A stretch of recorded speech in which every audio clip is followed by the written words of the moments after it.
За, Сенингийн том гурвлын 3 дугаар байрны төлөө Vinland Saga-тай дээр дөрөөр гаралцдаг аним бол Monster. 2004 онд гарч ирсэн. Ер нь л дээр үеих гэж хэлж болохоор. Гэтэ яг алдар нэр нь саяхнаас төгж гиснээс биш. Тухайн үед бол Японоос гадагшаа бас тийм ч алдар нэр төрж чадаагүй. Ер нь бол би ч гэсэн ийм аним байдаг гэдгийг 2-3 жилийн өмнө нөгөө YouTube Shorts, TikTok Reels эдрээс л мэдчих авч ирсэн. Тэгэл оноог нь харсан чинь 8 давтсан. Бараг эсвэргэж байгаа. Holy shit гэж шууд watch list-эндээ хийжсэн сайн санаж байна.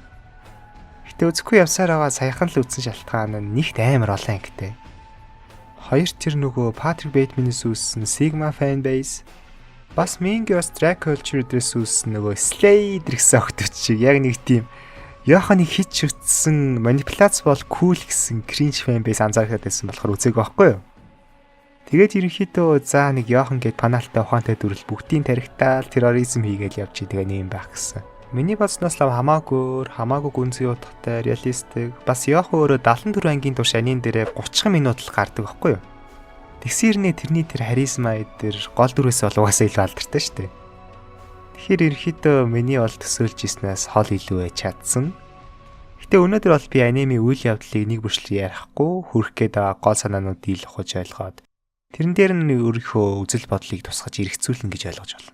За, аниме маань гол дүр тема болохоор бүр амар genius, ямар л бол ямар хаглаг амжилттай ээждэг, баг бурхан шиг юмч байхгүй юу? Тэгээд нэг өдөр тэр имлэгтэр нь том хотын дарга жоохон хүү хоёр хоёулаа хүнд байдалтай ирээд манай хүн энэ удаа өөрийнхөө амжилт, карьер эдрээ умартан төрүүлж ирснээр нь хүүг авраад харин тэр том даргын хагалгаа амжилтгүй болоод өгдөг.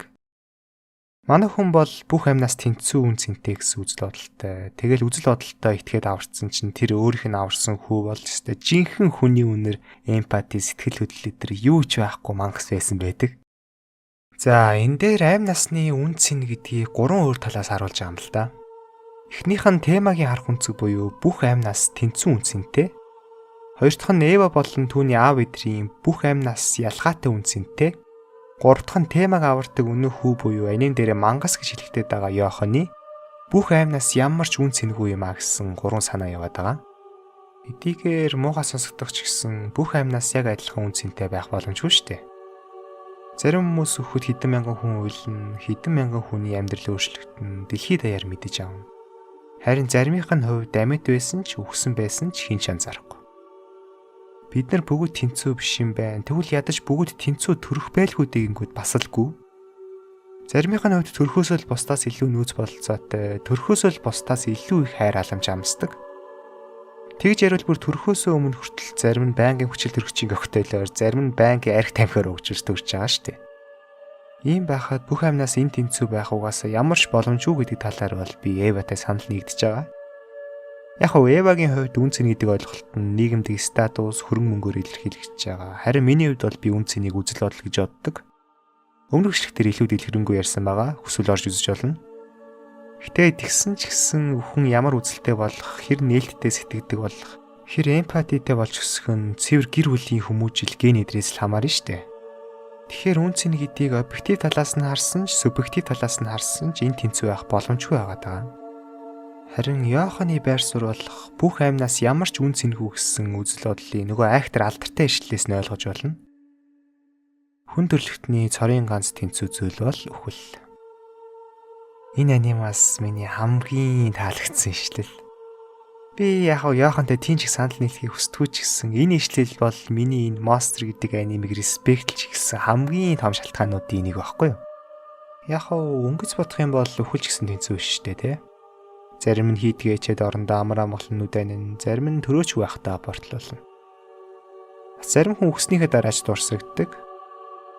Гэтэ хүн болгон л үхэлтэй нүрт болно. Чиний үн цэнийг Эвагийн аргаар тооцсон ч, миний аргаар тооцсон ч ялгаагүй. Үхэл бол үнэн. Яг шашны талаас нь ярил After Life эдрэгээд аргументууд гарч ирэх л байх л та. Гэтэ одоохондоо хүн төрлөختөн батлаагүй байгаа болохоор Йоханы нэг бүр нэцаагтч үнэн болчиход байгаа байхгүй юу?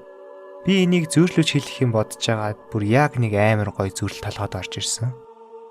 За, энэ та хүмүүсийн үн цэн гэж бодъё заяа. Энэ үн цэн ихч байж болно, багч байж болно. Бүр сөрөг тооч байж болно. Гэтэ хуваарийн дээр тиг гэсэн ганц тоороод ирэхтэл хариун тиг болчихно. Ерөнхийдөө ойлгосон мэт тий. Тиг бол үхэл. чи амьд ахуудаа хичнээн чих үнцийг цуглуулсан бүр чиний үнц нь хязгааргүй тоо байсан ч ялгаагүй. Эцсийн дүндээ тэгэл гар. Өөрөөр хэлбэл үхлийн дараа л хүн болгон тэнцүү болно. Харин темагийн үзэл бодлын тухайд гэх юм бол би анх сонсоод юун хүүхэд чиг худлаа попперсэн үг гээл дээ. Темагаас өөрөөс нь хайртай хүнээ эсвэл танихгүй хүнийг аврах сонголт гарвал угаасаа л хайртай хүнээ сонгоно штэ. Зам дээр нохой хүн хоёр мөргүүлсэн хөвчийвэл бас л хүнийг аврах нь ойлгомжтой.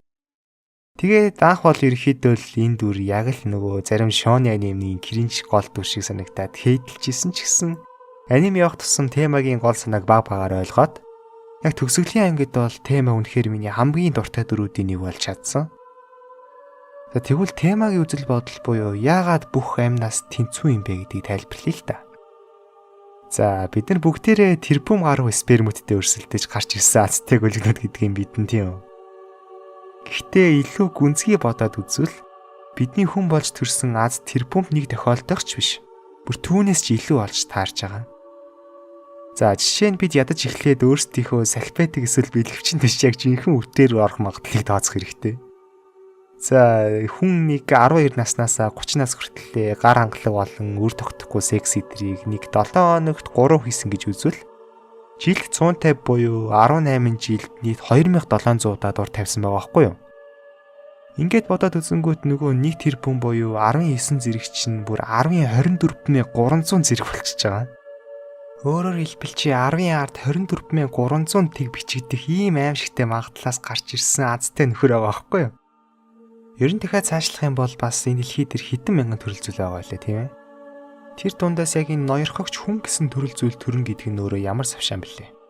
Тэрийг бас давхар тооцоод оруулах юм бол за ойлгомжтой ч тий.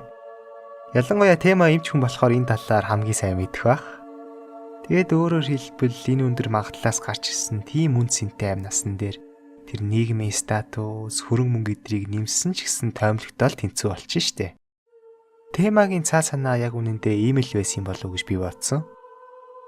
Тэгээд ерөнхийдөө тема яах 274 ангийн турш муур болгоно болсон шалтгаан нь тема бол Йоханы тэр доторх мангасыг алж хүн гэдэг зүйлийг гаргаж ирэхийг харин Йохан болохоор темагийн инхийн тагтаа шиг ариун байдлыг уурч хаяад цаана байгаа тэр чөтгөрлөг дүрийг гаргаж ирэхийг үнэн голоосоо хүсэж исэн гэж хэлж болно. Тэгээс сүүлд тема Йоханыг бууцсныхаа дараа чөтгөр гэж анханасаа байдгүй юм байна. Ямар ч төрийн дотор humanity гэж байдığım байна. Ямар ч хүний дотор бас чөтгөр гэж байдığım байна. Тэгэхээр ер нь чөтгөр гэдэг нь түүний агуулж байгаа хүмүүс бид нар өөрсдөө юм биш үү гэсэн санаа гарч ирээд дуусна шүү дээ. Энэ талаар ярилцвал сүүлийн үед энэ санаа ер нь их вайрал болсон л доо. Дэлхий дээр хамгийн мухай төрөл зүйл бол хүмүүс гээл те. Би энэ тал дээр ихтэй эсрэг байр суурьтай байдаг. Туулай бүжингөө иддэг, аал зээжигээ иддэг, долфин хүчий иддэг. Хүн зүгээр хамгийн хүчтэй төрөл зүйл болохоор л байгалийн хуулиар нөгөө хэдэ бүлэдэд байгаагаас ш. Бусад амьтад хүн шиг ухаантай байсан бол их л бид нар шиг зарим нь бүр биднээс доор байхсан байх гэж боддог. Тэгвэл энэ ухаан гэдэг зүйл бидний эмпатиг алдаг чөтгөрийн хүч юм уу гэхээр басгүй. Яг уу амжилтанд хүрсэн хүмүүсийн ихэнх нь эмпати муутай байдаг гэсэн судалгаа эдэр байдаг л да. Гэтэ бүр ухаантай хүмүүс 180-аас дээш IQ-тэй те. Тийм хүмүүс дундаас бол нэг их терроризм хийгээд байсан алдартай хүн бол зөөхөн. Магадгүй ухаантай болж байна гэдэг чинь бас дагаад ухамсар буюу супер эго хүчтэй болж ин гэсэн үг шүү дээ. Тэрнийхээ хэрээр хүний хүсэл шунал мотивац идэж гисэн багасдаг байж магадгүй. Тийм болохоор би хэрэг биднээс хавь илүү ухаантай харь гарийнхаа хүрээд ирлээ гэхэд тэднэрт бидэнд байдаг шиг тийм ялагч байх, оргилдон цогсох гэсэн амбиц эго өдр байхгүй байж магадгүй учраас аюулгүй байх гэж найддаг байхгүй юу? За сэтэсээ жоохон хадаар явцсан шүү. За тэгээд ингээд бодоод үзсэнгүүт Йохан бол тийм ч хорон санаатай дүр биш. Зүгээр л энэ дэлхийд ч амь насанд ч үнцэн гэж зүйл юу ч байхгүй гэсэн улаан найлис үзэлтэй хүн л байгаа байхгүй юу? Харин тема болохоор анх харахад нэг тийм хаагдмас тэхүүтэй хүүхчиг худлаа мөрөөдлийн юм ярьсан хоосон толгой шиг харагдчихсэн ч гэсэн сүүлдээ темагч гэсэн яг үнэндээ найлис гэдгийг бид ойлгож аавна.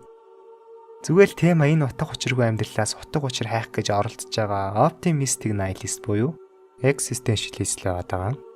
За энэ талаар маш товч тайлбарлавал нөгөө дэлхий дээрх бүх зүйлс утга учиргүй, амьдрал өөрөө утга учиргүй гэсэн nihilist үзэл байгаа шүү дээ. Энэ үзлийг аргатахаар гарч ирсэн хоёр үзэл байдаг. Нэгэн төрөө миний хэлдэг темагийн existentialist буюу амьдрал утга учиргүй ч гэсэн хувьхан өөрийн гэсэн утга учирыг бий болгож олно гэсэн үзэл. Гэтэ энэ үзлийг абсурдистууд угийн байхгүй юмыг дураараа зохионо гэдэг нь философийн хувьд амиа оролт буюу сэтгэхүй хувьд өөрийгөө алж байгаагаас ямар ч ялгаагүй. Тэгэхээр амьдралд утга учир үүсэх гэж оролдох биш, амьдрал утга учиргүй гэдгийг хүлээн зөвшөөрөх нь чухал гэж абсурдистууд үздэг. Ерөнхийдөө нөгөө оршихуун хямралд ороод нэлээд хэцүү талтай байгаа хүн бол энэ хоёр үзлийг судлаад үзээрэй гэж зөвлөе. За тэгээд эцсийн дүгнэлт гэх юм бол хүн болгонд тэнцүү юугүй юу гэдэг бол хувийн үзэл бодлоос шалтгаалах баг. Гэтэ үнэхээр тэнцүү биш байсан ч гэсэн ядаж тэнцүүгээр хандах гэж оролдох нь нөгөө өөрийнхөө доторх чөтгөртэйгөө тэмцэлдэж эрхийг арай илүү дээр газар болгоход чухал чанар юм болов уу гэж бодлоо. За тэгээд хэрвээ та аниме, манга, веб өнтер сонирхолтой бол эсвэл зүгээр л намайг дэмждэг бол манай группт нэгтээрэй. За тэгээд баяа.